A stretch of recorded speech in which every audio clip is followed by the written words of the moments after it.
Who remembers Battlezone? You know, that thing with the green vectorized tanks in the mountains, and supposedly there was a castle in the mountains you could go explore, but if you went and tried to find it, a missile would spawn behind you and obliterate you, because there wasn't a castle in the mountains?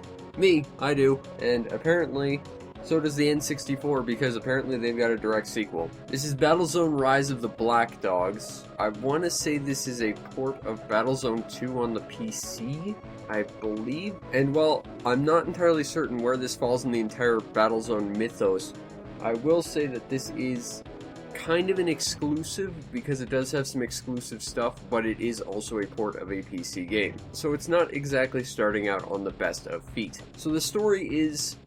well, actually, I'm going to let the game tell you, because I couldn't do it justice. Sometimes it bugs me that Armstrong and Shepard get all the credit. But we all wanted to win the Cold War. And we were ready to commit our lives to getting the biomedal. The military boys used all the material that had fallen to Earth. And they still needed more. They went looking for a few cowboys to do the job. And in the end, they orchestrated the world's biggest cover-up. They snuck a whole army into space and not a soul knew a thing. I really hope you appreciated that voice clip, because that's literally the only one of any significance in this game. I'm guessing there were a lot more in the PC version, but they were probably cut in this game to fit it onto the cartridge. Essentially, it's the Cold War. The Soviets have somehow made space tanks on the moon, and now America's going to go do it because reasons. What's really neat about the story, though, well, except for the fact that it's fairly lacking, is that there's three different perspectives on the war. You have the American side, the Soviet side, and the side of the Black Dogs. Now, Americans and Soviets you kind of understand already, considering, you know, it's the Cold War, you kind of get where their stance is in relativity to each other. The Black Dogs were a group of, like, high-end American super soldiers or something. And at one point they essentially get betrayed by their own side, and they're kind of left on their own, forcing them to try and abandon this giant space war, return to Earth, and try and blow open this mass conspiracy to the masses, also fighting alien space tanks for reasons. But of course, when the Black Dogs do inform everyone of this mass conspiracy out in space, when someone actually goes out to check there, they're not going to find anything because, of course, the Blast Corps was there. And while the Black Dogs probably have the most interesting campaign out of all of them, and despite the fact it's actually probably the shortest campaign on the cartridge, it's also the most satisfying, at least I felt. But the story, while pretty much told expressly through text, during gameplay and at the beginning during your briefings, and therefore will mostly be ignored, it does have various plot developments that show a greater web of intrigue in the game. Granted, it's still not a ton, but considering this is based off Battlezone, you know, not bad, not bad. The gameplay itself is where this game gets pretty interesting. You control your tank pretty much expressly with the C buttons, and it feels incredibly floaty. But it's also a hover tank, so I guess that makes sense. Should your tank get blown up, you can eject from it, go into a sort of first-person mode on your walkabout spaceman mode, and snipe another tank to steal it for your own use. And as far as I can tell, if you steal an enemy's tank, they will actually pause for a few minutes before opening fire on you. Like, they're a little bit confused. Well, that or they're really, really inept at aiming, both of which I would accept as reasonable answers for why it took them a while to shoot at me once I came back into their sights. And it's actually a great way to add longevity to your own survival, because not only does this mean that once your tank is destroyed, you still have a second chance, but it also means that if you don't want to go back to base because you're in the middle of a firefight, you could just hop out of your own tank, steal an opponent's tank, and you're good to go. I love it. Now, what expands this gameplay is not only the fact it's sort of an arcadey hover tank shooting, destroying, completing objectives em up, but it's also, and you might have noticed this a little bit with the way the HUD is displayed and the way the levels are laid out at this point, but it looks a little bit kind of like an RTS.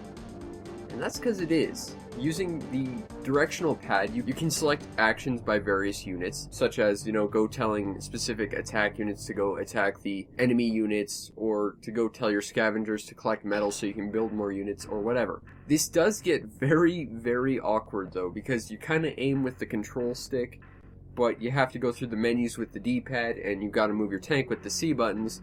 So basically this game was made for an octopus. But the nice thing is, if you don't like the RTS mode, you can actually completely ignore it, because that's under a specific setting known as Commander mode. Alternatively, you could go to Pilot mode, which is just, we give you the missions, you take your one tank and maybe a small squad of guys that might regenerate a little while in, and you go complete the objectives, instead of spearheading the strategy of each specific mission. And that's greatly appreciated, because trying to handle RTS while handling a really incredibly floaty tank, man, that was a little bit more than I was ready to handle. Now, the gameplay itself is overall very nice, although it does feel like there's too few levels, and that it recycles its own assets quite a bit. And I also found it rather unfortunate that while you can hijack opponent ships, only specific designated ships can be stolen. For example, both the Americans and Soviets get mechs.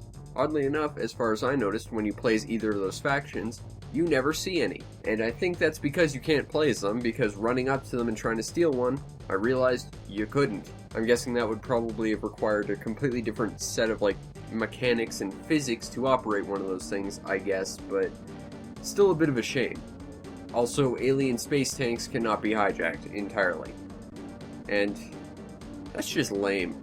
I also found it quite weird that if you were on foot, while I accept that you'd be incredibly fragile, you really start to notice how big explosive hitboxes are, and like everything else, the hitboxes on everything just feel much, much bigger. So you could be standing well clear of something's explosive radius and still die instantaneously. And yet, on the flip side, you can't run over astronauts, nor yourself as an astronaut be run over. So you'll die instantaneously, standing 20 feet away from an explosion, and yet a tank heading at you at Mach 5 will just ricochet off you like you're both made out of rubber. That definitely ripped me out of the immersion a bit. But overall, this game isn't bad for what it's trying to be, and again, if you take it as a game that's trying to just be an expansion on Battlezone, it's not bad for what it is. I think it's a little light on content, but overall it wasn't bad. Now, the presentation to this game is not the greatest. While I do enjoy that each faction gets its own ships, I will immediately complain that the Black Dogs basically get the American ships, although, again, they were essentially just a faction of the American soldiers, so I guess that makes sense. Still felt a little bit weird that theirs were just recolors. I did, however, enjoy that the other three factions got their own completely individual looking machines. Once again, I didn't care much for the fact that the various environments were reused quite often, but due to space limitations, I kinda get why. The one thing I really don't care much for is the sound, however. The music itself is okay. In fact, I found it really creepy when I rented this when I was a kid and I had to play it on mute. Playing it now, the music's actually pretty solid, however, it's massively, massively compressed. And it just doesn't sound very good, despite the fact that the overall songs that they're trying to convey to you are actually alright. And I think that's definitely one of the biggest issues Battlezone Rise of the Black Dogs has, is it's trying to be a PC port on the N64. And it feels like it's definitely taking a step down in quality for it. But overall, I'd say you gotta respect it, if nothing else, just seeing what it's trying to do. Now, if you want a copy of Battlezone Rise of the Black Dogs, holy crap, it's $30? I bought my copy for $2 back in the day at a GameStop, back when it was on the opposite side of that tiny little case that had individual Game Boy Advance cartridges. For $30, no, I can't recommend this. However, there is a caveat to this, and that is that this was actually released on Steam a few months ago under the title Battlezone 98, and it actually comes with a full expansion that was not featured on Rise of the Black Dogs. However, I'm not sure I can say that's entirely the definitive version, because Rise of the Black Dogs on the N64 is the only one that has the Black Dogs campaign, which, again, I kind of personally felt was probably the most challenging and satisfying at the end of it. But overall, I imagine the game plays infinitely better on the PC. I imagine it sounds a hell of a lot better. There's an expansion out that you could go grab, and ultimately, they would both be combined less expensive than Rise of the Black Dogs. And who knows, someone's probably already modded the Black Dogs campaign in, or made it from scratch. So ultimately, I probably wouldn't recommend the N64 version, because While it is an admirable attempt at trying to bring a RTS action tank thing from the PC onto the N64, there's a new PC version out, it's less expensive, and you would get arguably as much content for it, so you might want to skip this one, because while this game is, for what it's trying to be, not bad, I've played better N64 games, and honestly this one is relatively forgettable, despite being a somewhat challenging experience.